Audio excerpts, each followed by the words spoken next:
لقد كان لكم في رسول الله أسوة حسنة لمن كان يرجو الله واليوم الآخر وذكر الله كثيرا.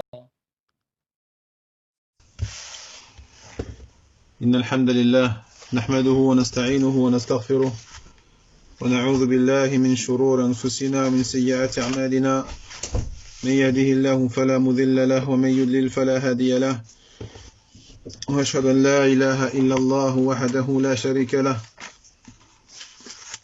وأشهد أن محمدا عبده ورسوله صلى الله عليه وعلى آله وصحبه وسلم.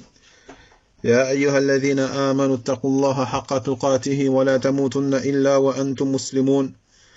يا أيها الناس اتقوا ربكم الذي خلقكم من نفس واحدة وخلق منها زوجها وبث منهما رجالا كثيرا ونساء، واتقوا الله الذي تساءلون به والأرحام إن الله كان عليكم رقيبا.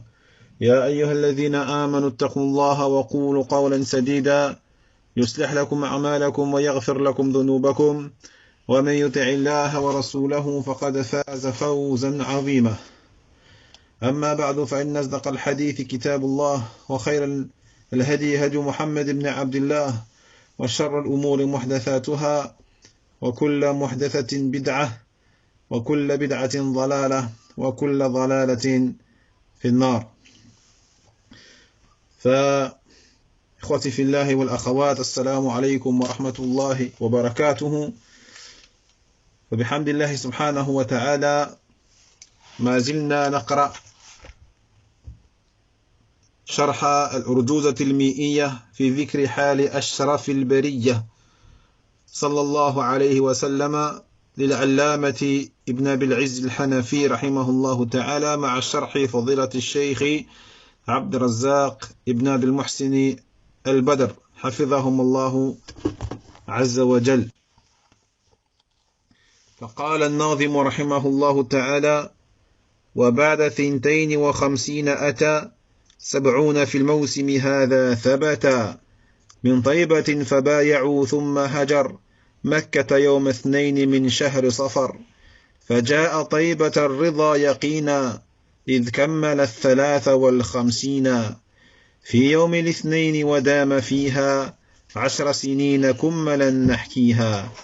أكمل في الأولى صلاة الحضر من بعد ما جمع فاسمع خبري، ثم بنى المسجد في قباء ومسجد المدينة الغراء، ثم بنى من حوله مساكنه، ثم أتى من بعد في هذه السنة أقل من نصف الذين سافروا إلى بلاد الحبش حين هاجروا، وفيه آخى أشرف الأخيار بين المهاجرين والأنصار، ثم بنى ببنة خير صحبه وشرع الأذان فاقتدي به، غزوة الأبواء بعد في صفر هذا، وفي ثانية الغزو اشتهر، إلى بواط ثم بدر ووجب تحول القبلة في نصف رجب، من بعد ذي العشير يا إخواني وفرض شهر الصوم في شعبان.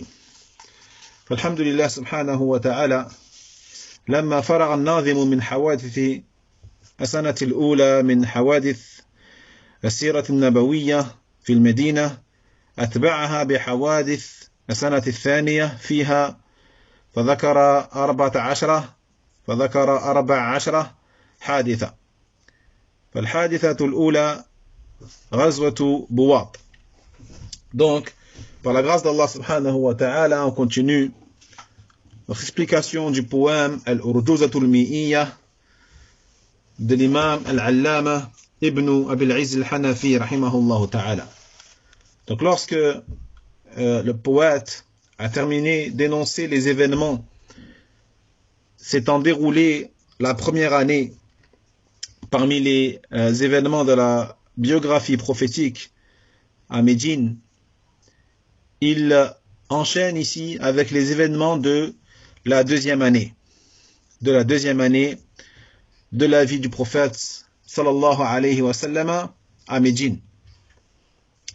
Et en tout, il va énoncer, bi'idhnillah, 14 événements. Donc on avait déjà commencé la semaine dernière à mentionner ces événements-là. Le premier, Ghazwatu Buwat, la bataille de Buwat. الثانية غزوة بدر الأولى. Le deuxième événement, l'expédition de Badr, la première expédition de Badr. الثالثة تحويل قبلة الصلاة من بيت المقدس إلى الكعبة المشرفة. Troisième événement, le détournement de la qibla, de la prière, de Bayt al-Maqdis vers al-Kaaba, l'honoré. Donc ça c'était donc le troisième événement qu'on a mentionné. Al-Rabi'a, Ghazwatul Ushayr. Quatrième événement, la bataille de Ushayr. Wal-Khamisa, Fardu Sawmi Ramadan. Et le cinquième événement, l'obligation du jeûne de Ramadan. Donc on s'est arrêté du coup au cinquième événement de la deuxième année de l'hégire du prophète alayhi salatu wassalam. ثم قال الناظم رحمه الله والغزوة الكبرى التي ببدر في الصوم في 17 الشهر. فقال الشيخ عبد الرزاق البدر حفظه الله تعالى نعم والغزوة الكبرى التي ببدر وهي أولى الغزوات الكبرى وقد دارت رحاها بين المسلمين وكفار قريش. وكان النبي عليه الصلاة والسلام خرج في الأصل لملاقاة عير لقريش قادمة بتجارة من الشام صحبة أبي سفيان.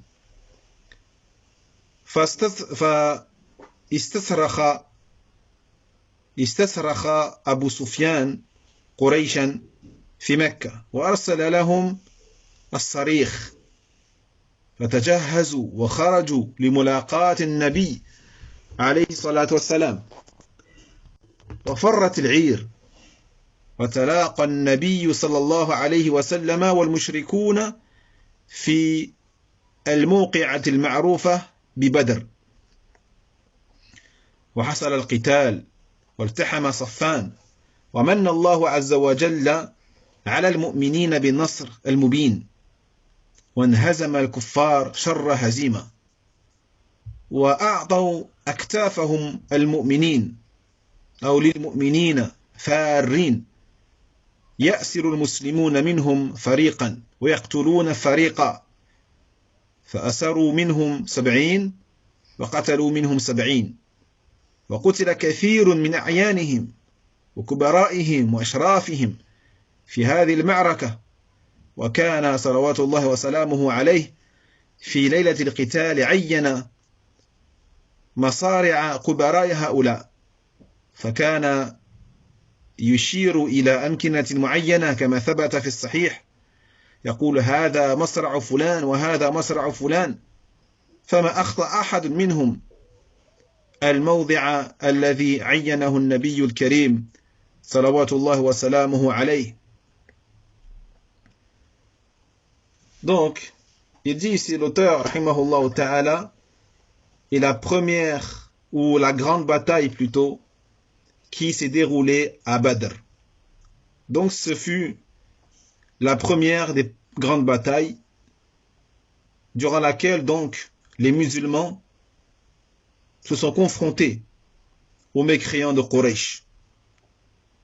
Et le prophète, alayhi salatu wassalam, était donc sorti à la base afin de rencontrer le convoi de Quraysh qui revenait donc avec des objets, des marchandises destinées au commerce de la région du Sham ou des terres des Sham en compagnie de Abu Sufyan. Et donc Abu Sufyan, qu'est-ce qu'il a fait? Il a envoyé des émissaires afin de demander de l'aide aux mécréants de Quraysh à la Mecque. Ils se sont donc préparés et sont sortis pour se confronter au prophète sallallahu alayhi wa sallam. Et donc le convoi a réussi à s'enfuir et le prophète sallallahu alayhi wa sallam ainsi que les polythéistes se sont rencontrés durant cette bataille célèbre qui est la bataille de Badr. Et donc le combat eut lieu et les deux armées se sont rencontrées et confrontées. Et Allah Jalla wa Ala, comme vous savez, a offert aux croyants la victoire éclatante. Et les mécréants ont été écrasés de la plus forte des manières. Et ont donc tourné le dos aux croyants et s'enfuir. Donc les musulmans ont fait prisonnier une partie d'entre eux et ont tué une autre partie. Ils ont fait prisonnier parmi eux 70 individus et ont tué parmi eux 70 individus. Et donc beaucoup de leurs dignitaires, des dignitaires, des kuffars, ainsi que leurs notables et leurs personnalités ont été tués dans cette bataille. Et An-Nabi sallallahu alayhi wa sallam, donc la nuit de ce combat, il a précisé et détaillé les lieux de beaucoup de leurs notables, des lieux de combat de leurs notables. Et donc il a indiqué des endroits spécifiques, comme cela a été affirmé dans l'authentique de Muslim, rahimahullah. Il a dit donc, le prophète alayhi salatu wassalam, ceci est le lieu de combat de un tel et de un tel. Et personne parmi ces individus-là nommés par le prophète sallallahu alayhi wa sallam n'a pu éviter l'endroit qui avait été indiqué par le prophète noble salawatullahi wa salamuhu alayhi. فغنم المسلمون في هذه المعركة غنائم عظيمة وكان ذلك اليوم يوم فرقان كما سماه الله تبارك وتعالى في القرآن لأن الله فرق فيه بين الحق والباطل وأعز فيه المسلمين وذل الكافرين وأصبحت للإسلام هيبة وشوكة ورهبة في قلوب الأعداء والخصوم. Puis il dit ici, Cheikh, hafidhahullah ta'ala, et donc les musulmans, à la fin de cette bataille, ont empoché un butin énorme. Et ce jour-là, ce fut donc le jour de Al-Furqan, de la distinction. Comme Allah tabaraka wa ta'ala l'a appelé dans le Coran, de la sourate Al-Anfal, Yawm Furqan.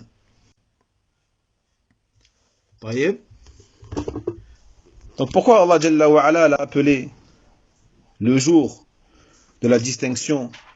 Car ce jour-là, Allah subhanahu wa ta'ala, il a distingué et séparé entre le mensonge et la vérité. Et il a donné la gloire et la suprématie aux musulmans. Et il a humilié les mécréants. Et ce jour-là, donc, l'islam a obtenu un prestige, une force, et a inspiré la crainte dans le cœur de ses ennemis et de ses opposants. Il dit Allah Jalla wa Ala dans la sourate الفرقان وما أنزلنا على عبدنا يوم الفرقان يوم التقى الجمعان. Dans le sens rapproché, Allah il a dit: nous avons fait descendre sur notre serviteur, en ce que nous avons fait descendre sur notre serviteur le jour du discernement, le jour de la distinction, le jour où les deux groupes s'étaient rencontrés, c'est-à-dire le jour de la bataille de Badr. طيب نعم.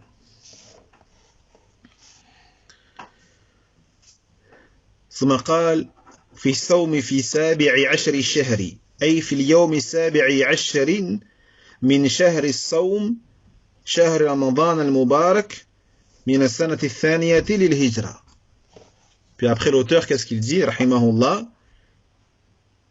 Durant le jeûne du 17 du mois.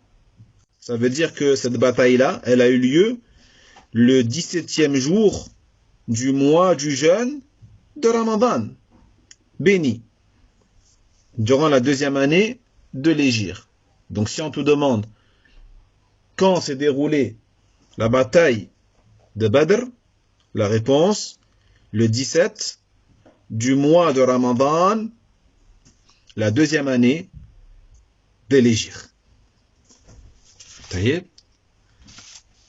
إذن هذه المعركة كانت عظيمة، وكان معه أي مع النبي صلى الله عليه وسلم 317 رجلا،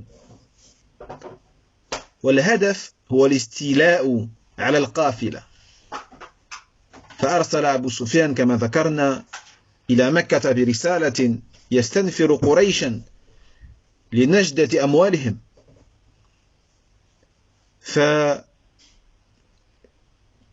فتجهز المشركون وأعدوا للقتال عدته يعلوهم الفخر والخيلاء، وكان عددهم نحو 1000، وما دروا أنهم ذاهبون إلى مصارعهم.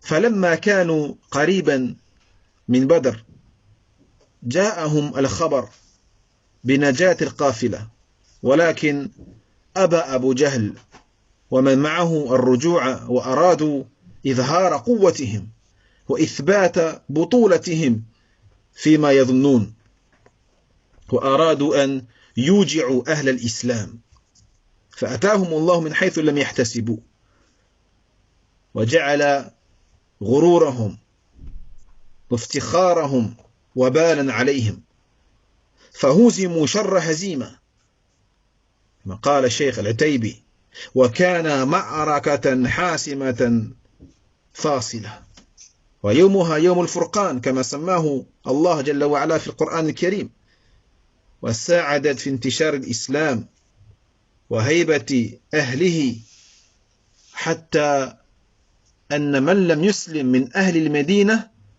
أظهر إسلامه خوفا على نفسه فنجم النفاق.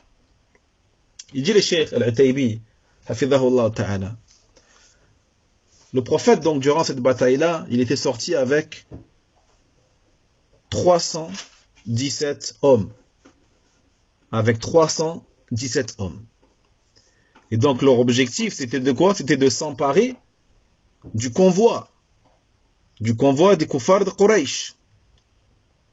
Et donc, comme on a dit, Abu Sufyan, il a envoyé un message aux mécréants qui étaient à la Mecque afin qu'ils les aident face aux musulmans et afin donc de sauver leurs biens.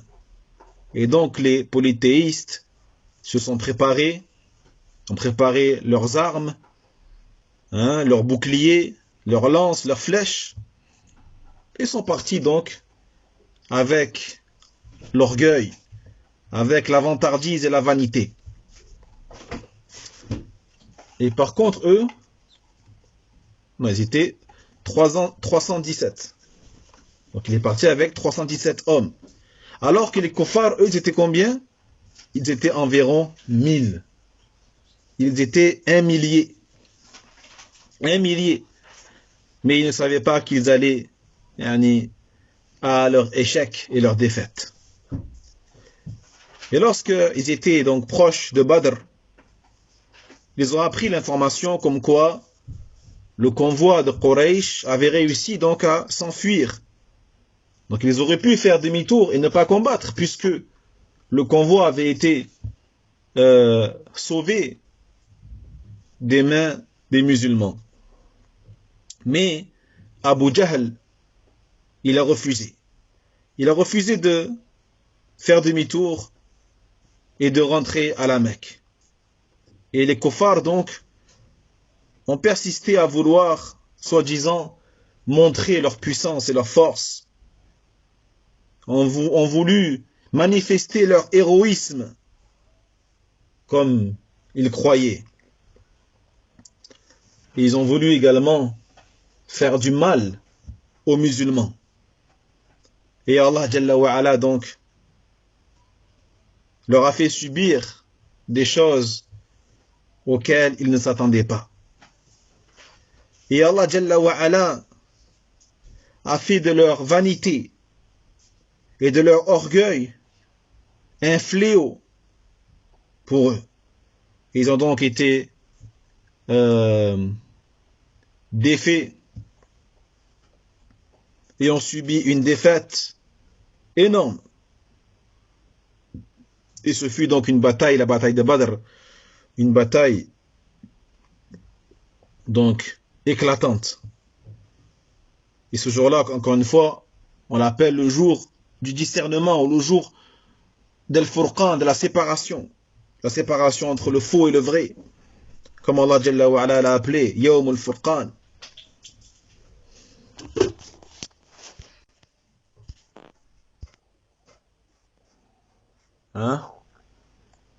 قال جل وعلا وما أنزلنا على عبدنا يوم الفرقان.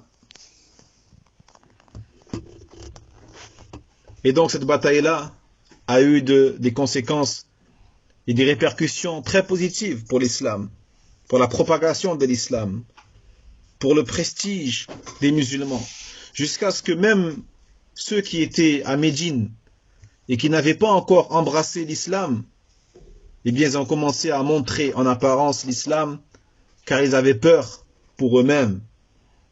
Et à partir de là, donc, l'hypocrisie également a fait son apparition. Allah al-Musta'an. طيب.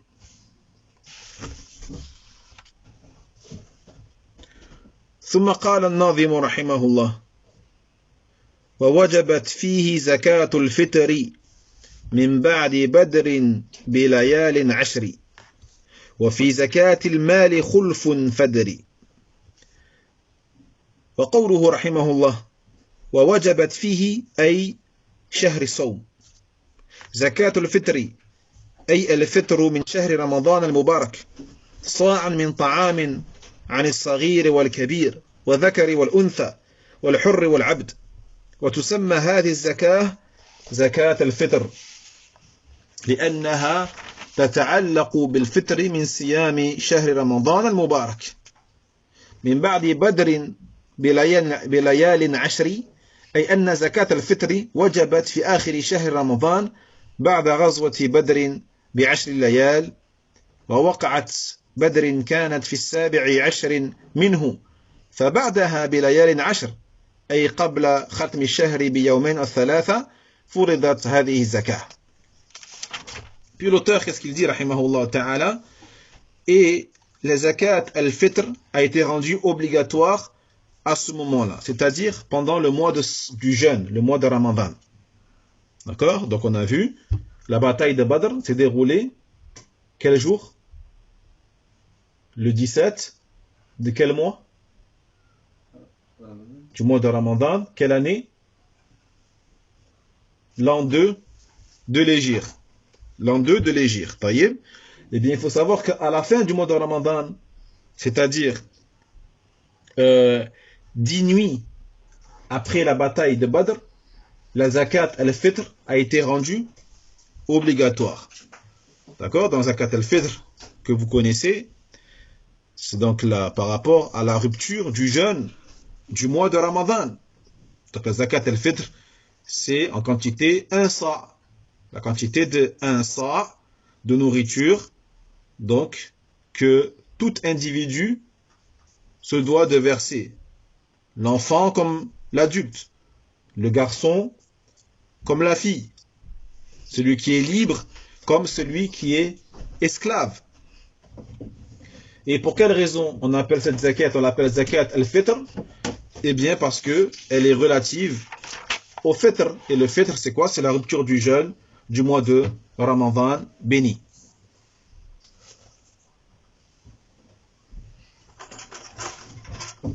Puis il dit donc l'auteur, après Badr, 10 nuits, donc 10 nuits après la bataille de Badr. C'est-à-dire que zakat al-fitr a été rendue obligatoire à la fin du mois de Ramadan, après la bataille de Badr, 10 nuits après. Et on sait donc, vu que la bataille de Badr s'est déroulée le 17 du mois de Ramadan, et donc 10 jours après le 17, on se retrouve donc à la fin du mois de Ramadan, 2 jours avant ou 3 jours avant la fin du mois de Ramadan. Et donc à ce moment-là, la zakat al-fitr a été rendue obligatoire. فقال ابن جرير الطبري رحمه الله وفيها أي في سنة الثانية أمر الناس بزكاة الفطر وقد قيل إن النبي صلى الله عليه وسلم خطب الناس قبل يوم الفطر بيوم أو بيومين وأمرهم بذلك. Il dit l'imam Ibn Jarir al-Tabari rahimahullah ta'ala, donc durant la deuxième année, on a ordonné aux gens de verser la zakat al-fitr. Donc la zakat al-fitr, c'est, encore une fois, celle que l'on verse à la fin du mois de Ramadan en nourriture, aux pauvres. Il a été dit au prophète, alayhi salatu wassalam, ou, afwan, il a été dit plutôt que le prophète, alayhi salatu wassalam, a fait un discours en s'adressant aux gens avant la rupture du jeûne de Ramadan, un jour ou 2 jours avant. Et c'est là que le prophète il leur a ordonné de verser zakat al-fitr. ثم قال وفي زكاة المال المفروضة ذات النصب خلف أي خلاف بين أهل العلم متى فرضت وقد قال جماعة من أهل العلم إنها كانت في سنة الثانية من هجرة النبي صلى الله عليه وسلم. قال الإمام ابن كثير في كتابه البداية والنهاية وفي هذه السنة فيما ذكره غير واحد من المتأخرين فرضت الزكاة ذات النصب فدري أي فعلم ذلك. Puis il dit l'auteur, rahimahullah ta'ala, wa fi zakat al-mali, et au sujet de la zakat al-mal. À ne pas confondre avec la zakat al-fitr. Donc on a parlé de la zakat al-fitr, que l'on verse à la fin du mois de Ramadan. Cette fois, on va parler de la zakat al-mal, la zakat qui est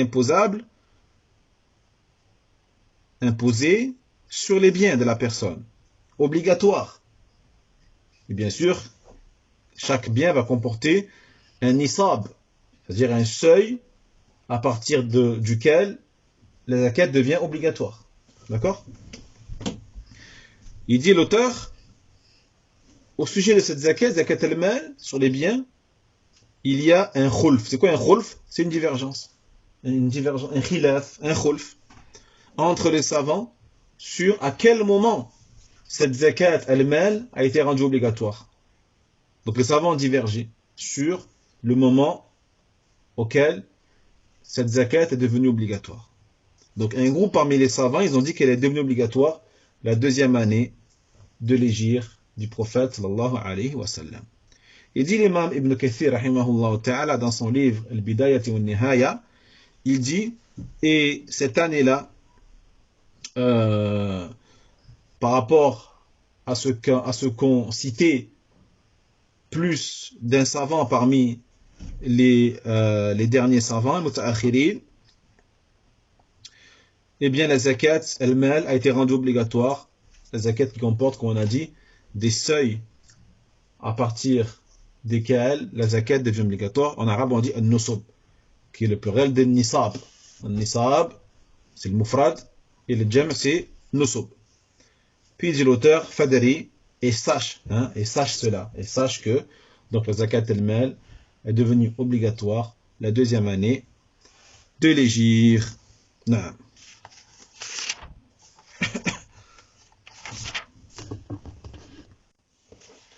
ثم قال الناظم رحمه الله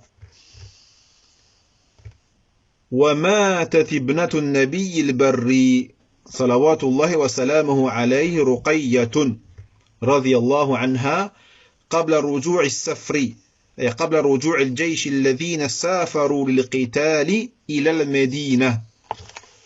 Puis dit l'auteur rahimahullah ta'ala, et la fille du prophète, du bon prophète est morte ou mourut. La fille du prophète mourut, et c'est qui cette fille? Ruqayya. Ruqayya radiyallahu anhu. Avant le retour de As-Safr, c'est-à-dire de l'armée du prophète sallallahu alayhi wa sallam.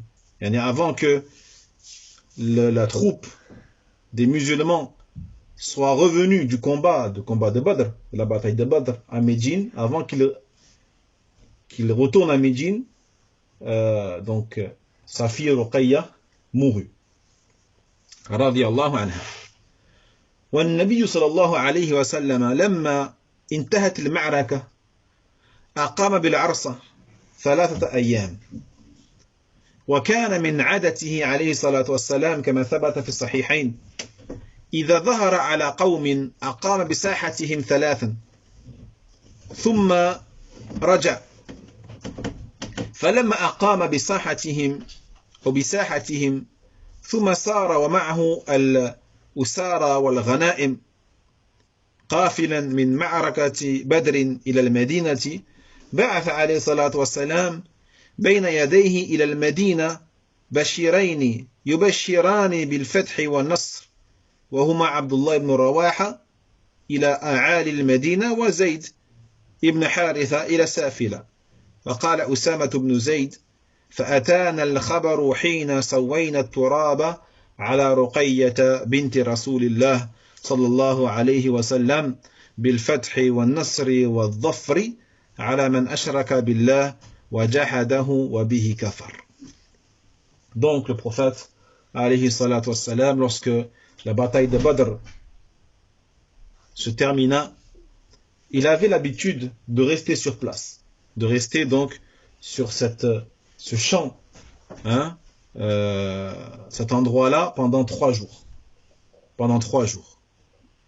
Donc parmi ses habitudes, comme cela a été confirmé dans les 2 authentiques, Al-Bukhari et Muslim, lorsque il obtenait la victoire sur un peuple, eh bien il est resté sur leur terre pendant 3 jours. Et puis il rentrait chez lui. Donc il est resté pendant cette période-là, cette durée, puis il a repris la route en emportant avec lui donc les prisonniers de guerre, ainsi que le butin qu'ils avaient amassé. En revenant donc de la bataille de Badr, en se dirigeant vers le Médina. Mais avant qu'ils arrivent à Médine, il a dépêché 2 hommes qui étaient avec lui pour qu'ils arrivent avant eux à Médine et pour qu'ils puissent annoncer aux musulmans de Médine qu'ils avaient donc remporté la victoire. Et ces 2 hommes-là qu'il a envoyés, ce sont Abdullah ibn Rawaha et Zayd ibn Haritha.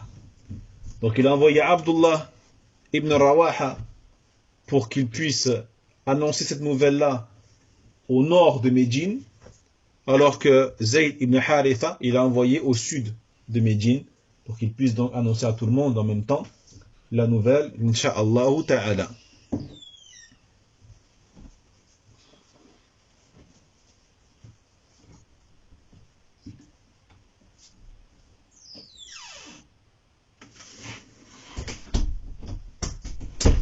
Il dit Usama ibn Zayd, radiyallahu anhu, Donc Oussama, il était à Médine, Ibn Zayd, et il a dit, lorsque l'information nous est parvenue, nous étions en train d'enterrer Ruqayya, la fille du messager d'Allah sallallahu alayhi wa sallam. Donc lorsque l'information leur est parvenue de la part de Abdullah ibn Rawaha ou de Saïd ibn Haritha, ils avaient enterré Ruqayya, la fille du messager d'Allah alayhi salatu wassalam. L'information donc de la victoire, du secours du succès remporté contre ceux qui associaient à Allah tabaraka wa ta'ala, qui reniaient le tawhid et qui ont mécru donc à l'islam et au message de Nabi alayhi salatu wassalam. Donc on comprend par là, par ces hadiths, on comprend que Ruqayya est décédée avant le retour de son père sallallahu alayhi wa sallam.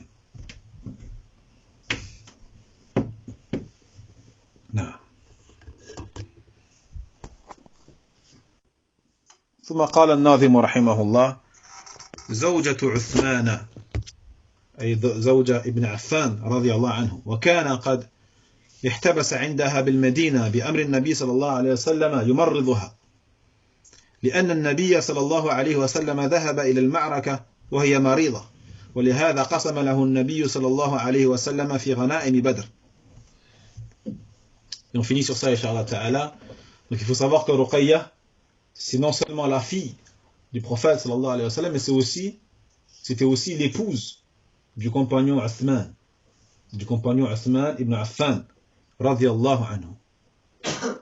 Et il faut savoir que Uthman n'était pas parti à la bataille de Badr. Pourquoi? Parce que le prophète alayhi salam lui avait ordonné de rester à Médine, de rester auprès de sa fille Ruqayya pour la soigner. Donc sa fille, elle était malade déjà avant qu'il parte dans la bataille de Badr, et le prophète il avait dit à son époux, donc à Uthman, de rester auprès d'elle pour la soigner. Et il faut savoir que le prophète sallallahu alayhi wa sallam, il lui a réservé une part du butin comme si Uthman était parti combattre avec eux. Donc bien qu'il n'ait pas participé au combat et qu'il soit resté à Médine par ordre du prophète sallallahu alayhi wa sallam, le prophète il a réservé une part du butin pour Uthman, l'époux de sa fille Ruqayya, qui décéda donc avant qu'il rentre à Médine. Salawatullahi wa salamuhu alayhi wa radiyallahu ani sahabati ajma'in. نكتفي بهذا إن شاء الله تعالى والعلم عند الله وآخر دعوانا أن الحمد لله رب العالمين وصلى الله وسلم على نبينا محمد وعلى آله وصحبه أجمعين وسلم تسليما وجزاكم الله خيرا والسلام عليكم ورحمة الله وبركاته. وينجي الله الذين اتقوا بمفازتهم لا يمسهم السوء ولا هم يحزنون.